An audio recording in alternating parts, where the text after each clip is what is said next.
বাংলার বাড়ি প্রকল্পের নির্মাণ সামগ্রী বয়ে নিয়ে যাওয়ার সময় এক ট্রাক্টর চালককে বেধড়ক মারধরের অভিযোগ উঠল বিজেপির পঞ্চায়েত সমিতির সদস্যের বিরুদ্ধে। শুক্রবার ঘটনাটি ঘটেছে খানাকুল ২ নম্বর ব্লকের ধান্যগড়ি গ্রাম পঞ্চায়েতের কাকনানে। আক্রান্ত ওই ট্রাক্টর চালকের নাম সুজয় সাঁতরা। তাঁর বাড়ি ওই এলাকাতেই। তৃণমূলের আরামবাগ সাংগঠনিক জেলা যুব সভাপতি পলাশ রায়ের অভিযোগ, গরিব পরিবারের ছেলে সুজয় ট্রাক্টর চালিয়ে কোনো রকমে সংসার চালান। অন্যান্য দিনের মতো বৃহস্পতিবারও তিনি বাংলার বাড়ি প্রকল্পের জিনিসপত্র বয়ে নিয়ে গিয়েছিলেন। তাই ওই এলাকার বিজেপি নেতা অনুপ দলুই তাকে বেধড়ক মারধর করে। পলাশবাবুর দাবি, ট্রাক্টর চালক সুজয় তৃণমূলের সমর্থক। ওই বিজেপি নেতার দাবি মতো কাটমানি না দেওয়াতেই তাকে মারধর করা হয়েছে। যদিও বিজেপি নেতা অনুপ দলুই এই অভিযোগকে সম্পূর্ণ মিথ্যা ও ভিত্তিহীন বলে দাবি করেছেন। তার দাবি, ওই রাস্তাটি নতুন তৈরি হয়েছে, তাই সকলকেই ট্রাক্টর নিয়ে যেতে নিষেধ করা হয়েছিল। তা সত্ত্বেও উনি ট্রাক্টর নিয়ে গিয়েছিলেন। আমি এদিন তার প্রতিবাদ করেছিলাম। তখন উনি আমাকে আক্রমণ করতে এসে নিজেই পা পিছলে পড়ে গিয়েছিলেন। বেলা আমরা যখন গাড়ি নিয়ে যখন কাজে বেরিয়েছি তখন প্রত্যেক দিনের মতন ড্রাইভারটা মাল লোড করে ওই রাস্তাতে যাচ্ছিল। তোমার বাংলার বাড়ি মালপত্র বওয়া হচ্ছিল। তো সকালবেলা শুনলাম যে ড্রাইভারটা খুব মারধর করেছে বিজেপি কেউ ছেলে। এটা পয়সা নিয়ে প্রত্যেক পার্ট টিপেতে ওদেরকে পয়সা দিতে হবে বিজেপি ছেলেদেরকে। তো এই ব্যাপার নিয়ে মারধর করেছে প্রচণ্ড। তো মারধর করার পর আমরা সেখানে দেখলাম যে তোমার যেরকম অবস্থা খারাপ, খানাকুলে নিয়ে গেছিলাম। খানাকুল থেকে আরামবাগে ট্রান্সফার করেছে ছেলেটা। কোথায় কোথায় মেরেছে আর কতজন মিলে মেরেছে খুব সম্ভবত ২-৩ জন মিলেই মেরেছে, আর ওদের বাড়ির পরিবারের লোকই মেরেছে। ঠিক আছে, আর পাঁজরায় লেগেছে, আর বুকেতে লাত মেরেছে আর কি। কি নাম যারা বিজেপি করে? হ্যাঁ, বিজেপি যারা করে, যারা মেরেছে অনুপ দোলই, আরও সব আছে, লক্ষ্মী দোলে, আরও ওদের ফ্যামিলির পুরো ফ্যামিলিটাই ছিল ওদের। তোমরা কি তৃণমূল করো? হ্যাঁ, আমরা তৃণমূল পার্টির সঙ্গে আমরা থাকি, তৃণমূল পক্ষ। ও কি তোমাদের সঙ্গে ঘরে যেতে মেরেছে? হ্যাঁ, ও আমাদের সঙ্গে ঘুরে। আপনার নাম? আমার নাম হচ্ছে ছোট্টু সিং। কোথায় বাড়ি? হ্যাঁ, কাকনান, কালীতলা। কোথায় কোথায় মেরেছে, কিভাবে মেরেছে কি জানো না? ফেলে বলতে ফেলে মেরেছে, লাতকিল করে মেরেছে আর কি। যে যেখানে গোলা ফোলা টিপে রেখেছিল, তো মনে হয় লোক পড়ে গেছিল বলে ছাড়িয়ে দিয়েছে, নাহলে ছেলেটাকে আজকে মেরে দিত ওরা। আমি শুনলাম বাংলার যোজনা ঘর বেরিয়েছে, তার জন্য মাল বইছিল ছেলে, তাকে এরকম অনুপ দলুই মারধর করেছে। কে বা কারা মারধর করেছে? ও বিজেপির লোক।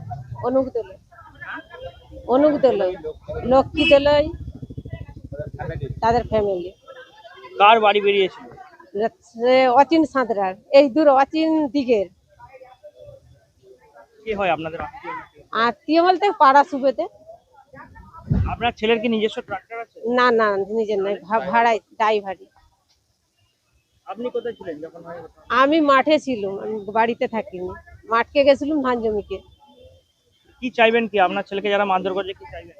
তোমরা শাস্তি দিতে চাও, তোমরা যেটা ভালো বুঝবে শাস্তি চাই। হ্যাঁ। কি নাম ছেলের? ছেলে সুজয় সাঁতরা। আপনার নাম? আমার নাম মিঠু সাঁতরা। কোথায় বাড়ি? আমাদের কাগনান কালীতলা। কতদিন ধরে ট্রাক্টরে কাজ করছে ড্রাইভারের? হ্যাঁ। ও বাবু কতদিন কাজ করে গো? ট্রাক্টরে কতদিন সুজয় কাজ করে? অনেকদিনই করে। যে আজকে কাকনানে যে সুজয়কে যেভাবে মারধর করা হয়েছে সেটা সম্পূর্ণভাবে একদম প্রকাশ্যে ওখানের যে বিজেপির যে পঞ্চায়েত সদস্য অনুপ দলুই এবং অনুপ দলীয়ের সঙ্গে আশ্রিত কিছু দুষ্কৃতী, ওনার যারা সাগরেট আছে তাদের কাটমানি চাই। কাটমানি না দেওয়ার ফলে এটা হয়েছে। কারণ আমাদের যে বিজেপির বিধায়ক প্রকাশ্য যেভাবে হুমকি দিয়ে জঙ্গল রাজ, যেটা হচ্ছে বাংলার বুকে থাকে না, এই আরামবাগ মহকুমায় দেখা যায় না, সেই মাফিয়া রাজ আজকে উত্তরপ্রদেশে আমরা দেখেছি। এই মাফিয়া রাজ, সেই মাফিয়া রাজ আজকে খানাকুলের বুকে কায়েম করার চেষ্টা করা হচ্ছে বিজেপির বিধায়ক দ্বারা। আজকে সম্পূর্ণভাবে আমরা এর বিরুদ্ধে খানাকুল থানার অভিযোগ হচ্ছে। আমরা খানাকুল থানার ওসির সঙ্গে কথা বলেছি। সম্পূর্ণভাবে যারা এর সঙ্গে জড়িত, এই ঘটনার সঙ্গে যারা জড়িত, যারা দোষী, তাদের বিরুদ্ধে কঠোর থেকে কঠোরতম ব্যবস্থা প্রশাসন মারফত নেওয়া হবে। মারলো কেন? আমি বললাম তো যে সুজয় সে তার দাদার ইন্দিরা আবাস, যে বাংলা আবাস যোজনার যে বাড়ি বের হয়েছে, সেই বাড়ি বের হওয়ার জন্য যে নির্মাণ সামগ্রী ট্রাক্টরে করে ওনার ট্রাক্টরে করে সে নির্মাণ সামগ্রী বইছিলেন, ওনার ট্রাক্টর চালান। সেই নির্মাণ সামগ্রী তখন এই ট্রাক্টরে করে মাল বইতে গেলে ওনাকে কাটমানি দিতে হবে। যখন সে কাটমানি দিতে অস্বীকার করেছে তখন তার ওপর নির্মমভাবে চড়াও হয় বিজেপির যে পঞ্চায়েত সদস্য এবং তার সাঙ্গপাঙ্গ যারা আছে। বিজেপির পঞ্চায়েত সদস্য সহ নাকি ওদের পরিবারের লোকজন নাকি মারধর করেছে, এটা কি পারিবারিক? দেখুন, আপনারা এই বিষয়টা যতই অন্য রং দেওয়ার চেষ্টা করে, কারণ বিষয়টা দিনের আলোর মতন পরিষ্কার। ট্রাক্টর মালিক দাঁড়িয়ে আছে, যে আপনারা যে ইনজিওর হয়েছে সুজয়, সে একদম হসপিটালের বেডে বসে শুয়ে আছে, তার অক্সিজেন চলছে, ওনার মা আছে, এবং বিজেপির যে পঞ্চায়েত সদস্য অনুপ দলুই সে প্রকাশ্যে ঘটনা ঘটিয়েছে। এর মধ্যে আপনি যদি অন্য কোনো কিছু খুঁজতে যান সেটা পাবেন না, কারণ দিনের আলোয় প্রকাশ্যে ঘটনা ঘটিয়েছে। প্রধানমন্ত্রী আবাস যোজনায় থেকে তৃণমূলের নেতারা টাকা নেয়। তৃণমূল যখন ওখানে পঞ্চায়েতে ছিল প্রত্যেকটি বাড়ি থেকে 20,000, 25,000, 30,000 কাটমানি নিয়েছে। কিন্তু আমরা আমাদের এই পঞ্চায়েতগুলো চলছে, কেউ একটা অভিযোগ দেখাতে পারবে না কারো কাছ থেকে আমরা 5টা টাকা চেয়েছি, বা আমাদের মেম্বাররা কাউকে 5টা টাকা চেয়েছে। তো বর্তমান সময়ে দুদিন আগে ঢালাই রাস্তা হয়েছে, 2-4 দিন আগে ঢালাই রাস্তা হয়েছে। সেই ঢালাই রাস্তার ওপর দিয়ে যদি ওভারলোড গাড়ি নিয়ে যায় আর ট্র্যাক্টরে মাল নিয়ে যায়, সেই ঢালাই রাস্তাটা থাকবে না। তো অলরেডি ঢালাই রাস্তাটা মাঝখান দিয়ে ফেটে গেছে এই মালপত্র নিয়ে যাওয়ার জন্য। তো সেখানে গ্রামবাসীরা প্রতিবাদ করেছে, সেখানে আমাদের পঞ্চায়েতের মেম্বারও ছিল, পঞ্চায়েত সমিতির মেম্বার ছিল, তিনি এই বিষয়টা নিয়ে প্রতিবাদ করেছে। তো প্রতিবাদ স্বরূপ মুখোমুখি হয়েছে, সেখানে একটা ধস্তাধস্তি হয়েছে। তো এটাকে নিয়ে তৃণমূলের এত নাচানাচি করার কিছু নেই। এখানে পলাশদা এসে বলছে খানাকুলের বিধায়ক তিনি এর আগে হুমকি দিয়েছিলেন, তিনি গুন্ডারাজ চালাচ্ছেন খানাকুলে, তিনি এখানে এসে বলছেন। গুন্ডারাজ তৃণমূল চালায়। তৃণমূলের হাতে আমাদের 3 জন কার্যকর্তা খুন হয়ে গেছে, 25টা ঘর পুড়িয়েছে 2021 ইলেকশনের পর, অসংখ্য বাইক পুড়িয়েছে, আমাদের নির্বাচনী কার্যালয় ভাঙচুর করেছে, আগুন ধরিয়েছে কত বাড়িতে, তার কোনো হিসেব নেই। বিজেপি কার্যকর্তাদের মেরে হাত পা ভেঙে দিয়েছে, কত অত্যাচার করেছে। আজকে ভারতীয় জনতা পার্টির কার্যকর্তারা ওখানে শক্তিশালী আছে, তো তৃণমূল যদি সেখানে গুন্ডাগিরি বাঁদরামি করার চেষ্টা করে, তো ভারতীয় জনতা পার্টির কার্যকর্তা কি হাতে কাছে চুরি পরে বসে আছে নাকি? ওনাকে ছেড়ে দেবে।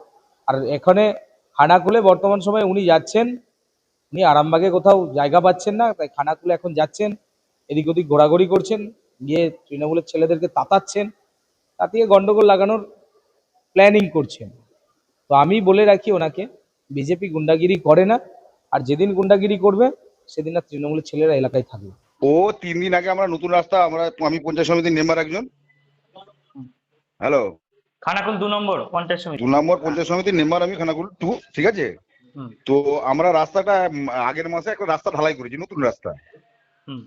তো মানে ইন্দিরাবাসন বাড়ি বেরিয়েছে, আবাস যোজনা বাড়িগুলো যেগুলো বেরিয়েছে, মানে বাদবাকি যেসব মোটামুটি মানুষ, প্রত্যেকটা মানুষই তাদেরকে আমরা বলে দিয়েছি, দেখুন সব মাল বাড়ি আমাদের করতে হবে, চব্য গাড়ি মালটা বইবেন, কারণ এটা ছোট রাস্তা, তো ট্র্যাক্টরে মাল ঢোকালে রাস্তাটা ক্ষতি হবে। এই রাস্তাটা অনেক মানে এই হয়েছে, মানে কদিন হয়েছে, তো বেশি মানে ওয়েল দিলেই রাস্তাটা মোটামুটি আবার নষ্ট হবে, ভেঙে যাবে। ওকে অলরেডি বলার পর ওকে মোটামুটি 4 দিন আগে মানা করেছি। ও কালকে আমি বাড়িতে থাকিনি, কালকে মানে ব্লক চলে গেলাম না, মানে বাড়ি এসে এলাকার লোক বলছে অনুপবাবু আবার মাল বয়েছে। আমি এখন কালকে দেখা হয়নি, আজকে দেখা হয়েছে সকালবেলা বলে, তোকে যে কালকে মানা করলাম তুই আবার মালটা বইছিস।